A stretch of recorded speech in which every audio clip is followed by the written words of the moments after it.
Përshëndetje dëgjues, po ndiqni lajmet e orës 15. Presidenti Ilir Meta ka paralajmëruar për një tubim së bashku me qytetarët më datë 2 mars në bulevardin Dëshmorët të Kombit, sikundër ai e konsideron mbrojtje të kushtetutës dhe shpartallimin e grushtit të shtetit. Në një konferencë për shtyp, Meta tha se të gjitha institucionet do t'u kthejnë qytetarëve shqiptar dhe në këtë datë të publikohet dekreti i parë kundër grushtit të shtetit. Deputeti i mazhorancës Spartak Brahu është përgjigjur deklaratave të presidentit Ilir Meta që akuzon qeverinë për grusht shtetin ndaj kushtetutës.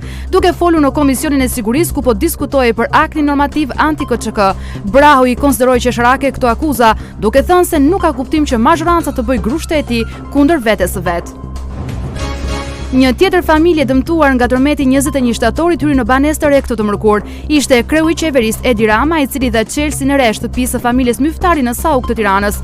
Rama ripërsëriti se gjithë banorët e prekur nga tërmeti 26 nëntorit do të hyjnë në banesa të reja. Kreu i Partisë Demokratike Lulzim Basha u takua me banorët e Kukësit këtë të mërkur. Kreu i opozitës ngriti shqetësimin e largimit të rinjve nga Shqipëria. Basha premtoi se ditën e parë që opozita do të kalojë në qeveri, do të heqë taksën për rrugën e Kombit. Operacioni i forcës e ligjit ka vijuar edhe sot me kërkesat për justifikimin e pasurisë. Në një deklaratë për mediat, OFL kërkon justifikimin e pasurisë për Ervis Martinin, personën e tij për vrasje me paramendim. Gjithashtu ju kërkohet që të justifikojnë burimet e pasurisë edhe 2 vëllezërve, Arben dhe Valentino Kaçori. Nga Silva dhe Genti, miru dëgjofshim.